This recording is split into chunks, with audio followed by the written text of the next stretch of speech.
নজর রাখবো পরবর্তী সংবাদে। দিন দুপুরে দুঃসাহসিক চুরি, এবার চুরি হলো বর্চমোহনীতে। আইনজীবীর বাড়িতে চুরি হলো দিন দুপুরে, এমনটাই অভিযোগ উঠে আসছে।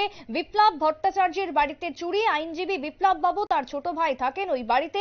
ছোট ভাই পিন্টু ভট্টাচার্য সরকারি চাকরি করে এবং সকলেই বাড়িতে ছিলেন না, বেরিয়ে গেছিলেন। এবং ঠিক সেই সময় বাড়ির তালা ভেঙে চোরের দল প্রবেশ করে বাড়ির ভেতর। বিকেলে এসে ঘরে দেখতে পান সমস্ত জিনিসপত্র লন্ডভন্ড ওলট পালট অবস্থায় পড়ে রয়েছে এবং বোঝার আর বাকি থাকে না। সঙ্গে সঙ্গে বাড়ির প্রত্যেকেই বুঝে ওঠেন যে চুরি হয়েছে বাড়িতে। দিন দুপুরে শহরের মধ্যবর্তীতে চুরির ঘটনায় চিন্তিত আতঙ্কিত এলাকাবাসী। এই যে আতঙ্ক ছড়াচ্ছে, তাতে করে সাধারণ মানুষকে এই আতঙ্ক থেকে রেহাই দিতে পুলিশ কতদূর ভূমিকা গ্রহণ করছে সেটাও এই মুহূর্তে প্রশ্ন মানুষের মুখে মুখে। কি বক্তব্য উঠে এসেছে বর্চমোহনীতে চুরির ঘটনায়, শুনুন। আমি হাইকোর্টে গেছিলাম, আমি লয়ার। হাইকোর্টে এতক্ষণ আসলাম 12টার সময় বাইরে গেছি, এবার তাড়াতাড়ি গেছি না।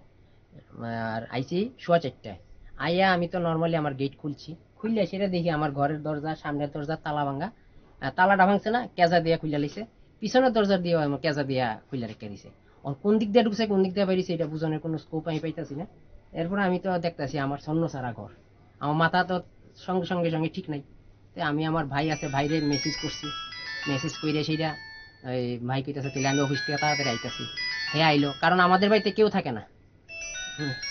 কেউ থাকে না, আমরা দুই ভাই সবসময় তালা দিয়ে কোর্টে আমি যাই, ডিস্ট্রিক্ট কোর্টে বা হাইকোর্টে। আজকে হাইকোর্টে কাজ আসলো, হাইকোর্টে গেছি দৌড়াইয়া। আপনারা শুনলেন সংশ্লিষ্টের বক্তব্য এবং সেই জায়গায় দাঁড়িয়ে চুরি শহরের একেবারে মধ্যবর্তীতে। চিন্তিত হয়ে পড়েছেন সাধারণ মানুষজন, আতঙ্কগ্রস্ত হচ্ছেন সকলেই। আগামী দিনে পুলিশ যাতে সদর্থক ভূমিকা গ্রহণ করে, ভোট আবহেও কোথায় রয়েছে নিরাপত্তা সেই প্রশ্ন তুলছেন মানুষজন। ছোট্ট বিরতির পর ফিরবো, সঙ্গে থাকুন।